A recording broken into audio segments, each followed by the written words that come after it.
Allez, on est de retour avec Clepsydre à la tribune étudiante de Catch Business School et puis Ludovic Plenet, Bernet, pardon, autant pour moi.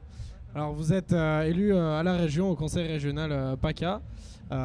Vous êtes le plus jeune élu du Parti Les Républicains et puis je vous laisse finir votre présentation avec également votre ami qui vous accompagne aujourd'hui. Bah écoutez, tout simplement déjà vous remercier pour l'initiative que vous faites. Alors on est ici avec Sylvain Di Giovanni qui est l'adjoint au maire des 6e et 8e arrondissements délégué au sport et avec Serge Tajza aussi que je tiens à saluer qui est adjoint au maire au sport des 1er et 7e arrondissements. Alors si on est présent aujourd'hui au ce Delta Festival, c'est pourquoi ?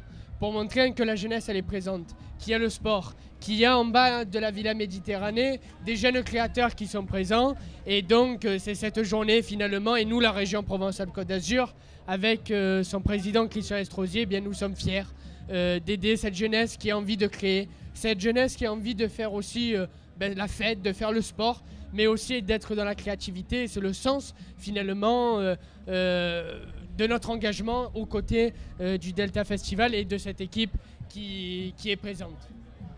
Alors voilà, donc on est aujourd'hui pour discuter de la thématique Marseille, capitale européenne du sport en 2017.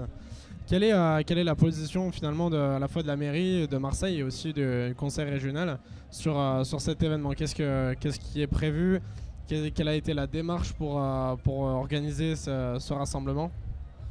Pour Marseille, capitale du sport 2017, c'est une chance pour Marseille. Et je laisserai la parole à Sylvain tout à l'heure sur ça. Mais c'est clair qu'après Marseille, capitale de la culture 2013, avoir ces événements sportifs qui soient présents, avoir ce rayonnement pour Marseille, tant économique que sportif, que sur l'engagement, eh bien on peut être que fier de notre ville. Ça va faire venir les touristes qui sont déjà présents après Marseille, capitale du sport. Marseille, capitale du sport 2017, ce sont aussi des sportifs de haut niveau comme ceux du Cercle des nageurs qui ont soutenu cette initiative et donc qui vont faire la fierté de notre ville Marseille avec le stade Vélodrome, parce que Marseille c'est le foot, mais pas que, avec ces autres événements sportifs. Et donc je pense que Sylvain il va pouvoir nous en dire un peu plus, mais en tout cas avoir ces événements de rayonnement national, international que va être Marseille, capitale du sport, capitale européenne, eh bien c'est une fierté pour Marseille et une fierté pour notre région Provence-Alpes-Côte d'Azur. Merci Ludo. Donc pour ajouter 2 petits points sur Marseille, capitale européenne du sport, puisqu'on est dans le sujet, à savoir que c'est Marseille-Provence. Donc c'est pas uniquement la ville de Marseille, mais toutes les villes alentours qui participent, que ce soit tout autour du bassin aixois, mais aussi la ville d'Aubagne qui est partenaire. On a essayé de greffer 3 axes principaux. C'est le sport en tant que facteur de cohésion sociale, que ce soit le sport adapté aux personnes handicapées et aussi aux seniors. C'est le sport en termes d'économie, parce que c'est un bassin d'emploi, le sport, qui est impressionnant. On a des grandes marques dans la région, Beuchat, Gymnovia, Shark, pour ne citer que. Et une des volontés, puisque c'est une des compétences de la région, c'est la formation, c'est aussi d'avoir un pôle de formation au métier du sport. Et le troisième, c'est sur la structure, créer des infrastructures sportives et rénover les existantes. Donc c'est pas simplement un point, un événement ponctuel, ça va être sur la durée que ça va s'inscrire. Après, au niveau on parlait de ce qui va se passer des événements, aussi bien la candidature, c'était une candidature participative via les réseaux sociaux ou le stand de la ville le stand de la ville à la Foire de Marseille. Là, c'était pareil. C'est les associations sportives, ce sont les acteurs du sport qui ont fait leurs propositions. On est à quasiment 800 propositions qui sont arrivées sur le portail internet. Là, 2016, on est dans la phase de logistique et de présélection. Et après, l'année va passer à une vitesse incroyable. J'aimerais revenir sur ce que tu viens de dire Sylvain par rapport à la cohésion sociale que le sport permet. Par rapport à Marseille capitale culturelle en 2013, il y a eu certaines polémiques du fait que tous les investissements en infrastructure étaient faits dans le centre et dans le sud de Marseille. Est-ce qu'il y aura cette nouvelle polémique en 2017 ? Est-ce que le nord de la ville par exemple sera lésé par rapport au reste ? Bon, je pense que la polémique est propre à ceux qui aiment faire des polémiques. Maintenant, comme je viens de le dire, ce n'est pas Marseille, donc encore moins centre-ville de Marseille, mais bien Marseille-Provence. C'est-à-dire que vendredi, on était tous réunis à l'hôtel de région avec toutes les villes alentours. Il y a même des projets qui sont arrivés de villes du Var. Il y a même des sports régionaux européens qui vont être représentés, puisque nous, on va représenter les joutes provençales. Donc on va dire que ça prend une ampleur qui dépasse même le cadre de la Provence.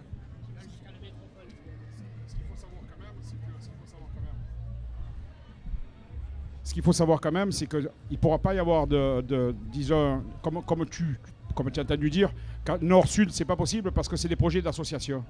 Ces projets d'association, donc ils vont être aussi bien dans le sud, je parle sur Marseille, aussi bien dans le sud que des associations du nord. Donc il n'y aura aucun, ça sera de partout. Marseille, province capitale du sport, sera de partout. Au nord, au sud, à l'est, à l'ouest et comme a dit Sylvain, dans toute la métropole. Et c'est ça qui est intéressant. Est-ce qu'il y aura une participation de Aix-en-Provence dans Marseille, capitale du sport? Oui, complètement. Complètement. Il y a même une grande salle des sports d'Aix-en-Provence qui devrait nous accueillir parce qu'ils ont aussi des belles infrastructures. Donc il y a des événements, des rassemblements qui auront lieu là-bas. Comme il disait tout à l'heure, ça permet de l'attractivité économique. Et Marseille, entre le sud et le nord, Marseille elle est une et indivisible. Et au-delà, on va aller dans cet esprit de la métropole finalement. Où les petits problèmes avec Aix se sont arrangés. Et aujourd'hui, il faut aller au-delà de Marseille, aller dans cet esprit de métropole, parce que c'est dans cet esprit que Marseille, capitale du sport, va se faire rayonner Marseille, mais rayonner aussi tout le territoire de la région finalement. Est-ce que, par rapport à la candidature de Paris au JO 2024, et donc Marseille qui prendra la voile par rapport à ces JO, est-ce que vous sentez une pression de la part du gouvernement, de la région, de la mairie pour que ça se passe bien et que Marseille assure un maximum la ville sportive 2017 en vue des JO 2024? C'est une très bonne question parce que justement, nous, la région, on s'est engagé dedans également avec la ville. Et Marseille, finalement, a tous les atouts nécessaires pour accueillir ces Jeux Olympiques de 2024. Et d'ailleurs, on était il y a quelques jours avec Anne Hidalgo, la maire de Paris, qui est venue ici à Marseille avec le sénateur maire Jean-Claude Gaudin, avec Martine Vassal, la présidente du département, et je représentais d'ailleurs le président Estrosi. Et donc, nous voulons faire toutes les synergies nécessaires de toutes les collectivités, de tous les acteurs économiques pour que Marseille soit, avec Paris et la France, victorieuse de finalement les Jeux Olympiques de 2024. Marseille a les atouts avec sa mer. Marseille est ouverte sur la Méditerranée et donc on va avoir la voile, si on est gagnant finalement, qui arrivera sur la corniche avec ces tribunes qui seront mises sur la corniche. Marseille a tous les atouts nécessaires. La France est candidate. On a accueilli il y a quelques jours encore le ministre des Sports ici à Marseille. Alors vous me disiez tout à l'heure, est-ce que tout va se passer bien? On l'espère. L'Euro 2016 finalement. La première fois, il y a eu quelques débordements, mais aujourd'hui, on peut dire que l'Euro 2016 est une réussite pour Marseille, pour la France. Et donc, nous allons aller avec cette demi-finale. On espère que la France sera présente, mais simplement dire qu'on a une belle ville, qu'on est content d'y vivre et qu'on veut la faire rayonner encore. Et c'est pour cela que nous, on est présents et on veut se battre pour notre ville, parce que notre ville, Marseille, c'est notre ville de cœur. C'est bien avec le cœur, ça. Vous aviez évoqué en fait les retombées notamment sociales avec la jeunesse que vous mettez en avant dans justement cette capitale du sport, les associations qui vont prendre part à tous ces événements. Quelles sont les retombées économiques escomptées pour cette capitale du sport européenne? Juste pour les associations, oui. On a fait des demandes de projets qui devaient s'arrêter en décembre 2015. On a eu 995 projets, c'est-à-dire presque 1000, et on en a retenu entre 700 et 800 qui ont déjà été retenus, et la deuxième partie de la labellisation aura lieu là au mois de juillet. Donc c'est pour dire l'intérêt qu'ont les associations pour Marseille, province capitale du sport. Je te redonne Ludovic pour... Juste un point sur l'investissement économique. Il y avait une phrase qui m'a marqué du président de l'ACES, l'Association capitale européenne du sport, qui disait que 1 euro d'investi dans le sport, c'était 3 euros d'économiser dans la santé. Et je pense que c'est un point important aussi qu'il ne faut pas oublier. Tu voulais compléter sur ça? Non, j'avais pas de question. C'était si tu voulais encore parler des retombées économiques escomptées. Marseille est une ville ouverte, Sylvain le dit. Mais au-delà des retombées économiques, c'est les retombées aussi sociales, de cohésion, du sport, de ce que ça rassemble. Après Marseille, capitale du sport. On a Marseille, capitale 2017. On est dans cette candidature pour les JO de 2024 avec Paris. On peut avoir des différences entre l'OM et le PSG. Mais quand il s'agit de synergie totale, d'un rayonnement de Marseille, du rayonnement de la France. Et bien on est unis avec Paris et c'est cela qui est encore plus beau. Quelles sont les infrastructures nouvelles qui vont être mises en place pour Marseille Capitale du Sport 2017? Les plus gros budgets, comme on vous l'a expliqué dans la labellisation, ça va être sur le dernier trimestre. Donc vous le saurez bien vite. Okay. Donc ça reste à venir.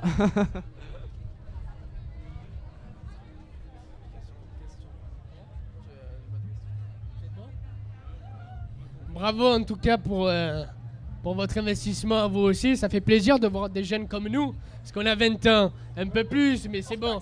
Et ça fait plaisir de voir aussi que vous qui êtes engagés, vous qui êtes présents aussi à Kedge et dans toutes les écoles, et c'est important d'être présent. Alors vive le Delta Festival, vive Kedge aussi et en avant Marseille. Merci beaucoup.